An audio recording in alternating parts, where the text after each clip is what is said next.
12장. 르호보암이 세겜으로 갔으니 이는 온 이스라엘이 그를 왕으로 삼고자 하여 세겜에 이르렀습니다라. 느밧의 아들 여로보암이 전에 솔로몬 왕의 얼굴을 피하여 애굽으로 도망하여 있었더니 이제 그 소문을 듣고 여전히 애굽에 있는 중에 무리가 사람을 보내 그를 불렀더라. 여로보암과 이스라엘의 온 회중이 와서 르호보암에게 말하여 이르되 왕의 아버지가 우리의 멍에를 무겁게 하였으나 왕은 이제 왕의 아버지가 우리에게 시킨 고역과 매운 무거운 멍에를 가볍게 하소서. 그리하시면 우리가 왕을 섬기겠나이다. 르호보암이 대답하되 갔다가 3일 후에 다시 내게로 오라 하매 백성이 가니라. 르호보암 왕이 그의 아버지 솔로몬의 생전에 그 앞에 모셨던 노인들과 의논하여 이르되 너희는 어떻게 충고하여 이 백성에게 대답하게 하겠느냐. 대답하여 이르되 왕이 만일 오늘 이 백성을 섬기는 자가 되어 그들을 섬기고 좋은 말로 대답하여 이르시면 그들이 영원히 왕의 종이 되리이다 하나 왕이 노인들이 자문하는 것을 버리고 자기 앞에 모셔있는 자기와 함께 자라난 어린 사람들과 의논하여 이르되 너희는 어떻게 자문하여 이 백성에게 대답하게 하겠느냐. 백성이 내게 말하기를 왕의 아버지가 우리에게 메운 멍에를 가볍게 하라 하였느니라.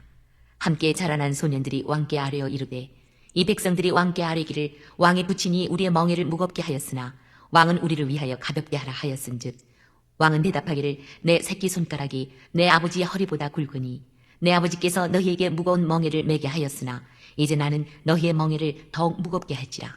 내 아버지는 채찍으로 너희를 징계하였으나 나는 전갈 채찍으로 너희를 징계하리라 하소서.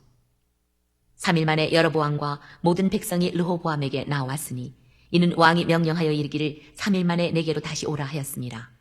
왕이 포악한 말로 백성에게 대답할세 노인의 자문을 버리고 어린 사람들의 자문을 따라 그들에게 말하여 이르되 내 아버지는 너희의 멍에를 무겁게 하였으나 나는 너희의 멍에를 더욱 무겁게 할지라.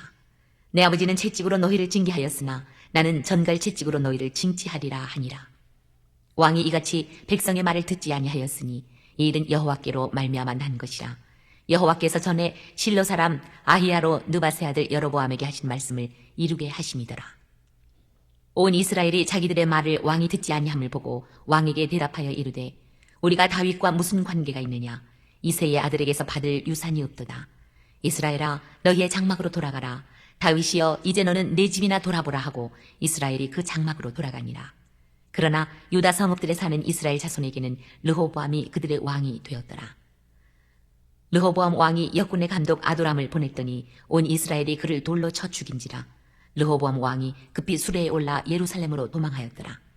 이에 이스라엘이 다윗의 집을 배반하여 오늘까지 이르렀더라. 온 이스라엘이 여로보암이 돌아왔다 함을 듣고 사람을 보내 그를 공회로 청하여 온 이스라엘의 왕으로 삼았으니 유다 지파 외에는 다윗의 집을 따르는 자가 없으니라. 르호보암이 예루살렘에 이르러 유다 온 족속과 베냐민 지파를 모으니 택한 용사가 18만 명이라.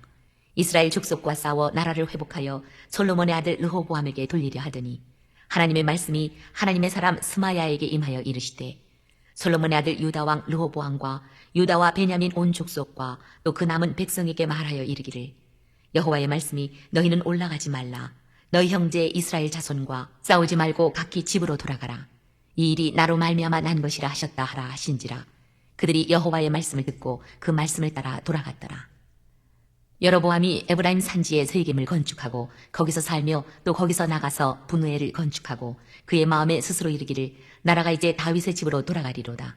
만일 이 백성이 예루살렘에 있는 여호와의 성전에 제사를 드리고자 하여 올라가면 이 백성의 마음이 유다 왕 된 그들의 주 르호보암에게로 돌아가서 나를 죽이고 유다의 왕 르호보암에게로 돌아가리로다 하고 이에 계획하고 두 금송아지를 만들고 무리에게 말하기를 너희가 다시는 예루살렘에 올라갈 것이 없도다.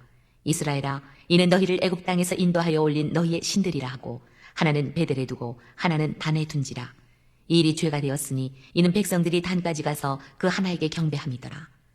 그가 또 산당들을 짓고 레위 자손 아닌 보통 백성으로 제사장을 삼고 8째 달 곧 그 달 15째 날로 절기를 정하여 유다의 절기와 비슷하게 하고 제단에 올라가되 베델에서 그와 같이 행하여 그가 만든 송아지에게 제사를 드렸으며 그가 지은 산당의 제사장을 베델에서 세웠더라.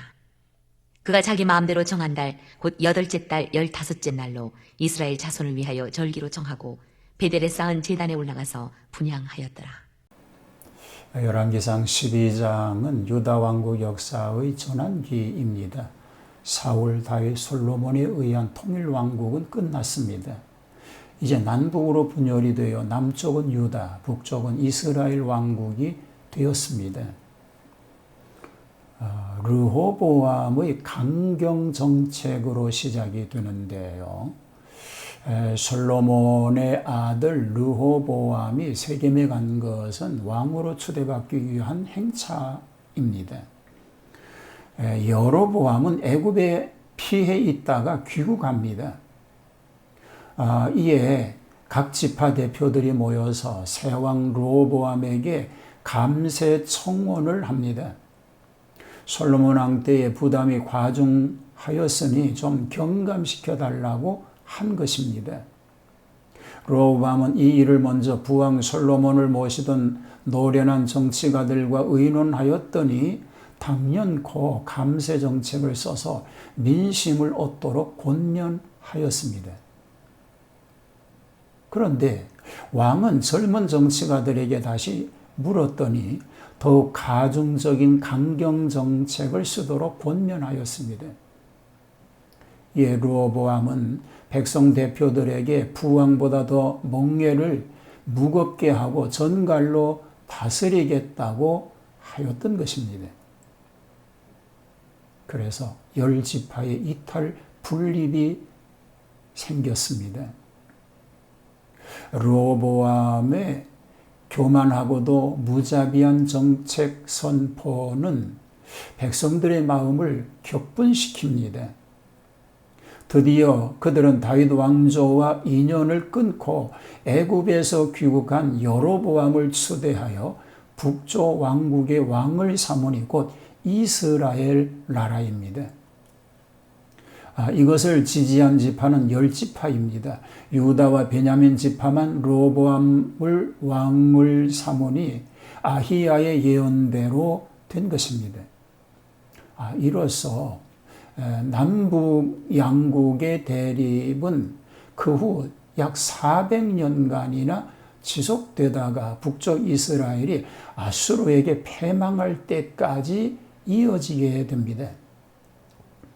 르호보암은 대군 18명을 일으켜 일거의 북조를 넘어뜨리고 통일왕국을 형성하려고 나섭니다. 그러나 선지자 스마야를 통하여 하나님의 말씀이 전달됩니다. 이 일이 내게로 말미암아 난 것이라고 합니다. 전쟁을 하지 말도록 권면한 것입니다. 그래서 남북왕국의 동족 상쟁의 유혈극은 간신히 멈추었으나 남북 왕조의 분열은 영구화되고 말았습니다. 여로보암의 배신 정책에 대한 이야기를 소개하고 있습니다. 여로보암은 이제 세겜을 요새화하여 수도를 삼고 또 분우엘을 건축하니 이곳은 요단강 동서편으로 길르앗을 건너 다메섹으로 가는 대로변인지라 군사적으로 매우 요충지대였습니다. 여로보암은 자기 백성들이 예루살렘 성전에 올라가 예배하는 일들로 인하여 점차 유다에 속한 것 같아서 염려합니다. 저는 이와 같은 정치적 야심을 가지고 금송아지들을 만들어 베델과 단에 두어 그 백성들로 하여금 그것을 섬기도록 한 것입니다. 금송아지는 출애굽기 32장 4절과 8절에 기록된 것과 관련됩니다. 우상을 섬기려고 그것을 만드는 것은 하나님을 미워함과 같은 큰 죄악이 되는 것입니다. 그때 레위지파 사람들이 여로보암의 우상주의와 타협하지 않고 그 땅을 떠나 유다로 옮겨갔으므로 역대하 11장 13절과 14절에 그렇게 기록이 되어 있죠. 그는 자의대로 제사장들을 세웁니다.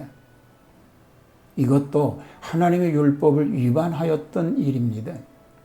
여로보암이 제 마음대로 백성의 절기까지 만들었습니다. 이것은 하나님께서 정하신 절기 시일과 부합하지 않은 것입니다. 여기 8월은 히브리력으로 말하는 것이고 일반력으로는 10월과 11월에 해당됩니다.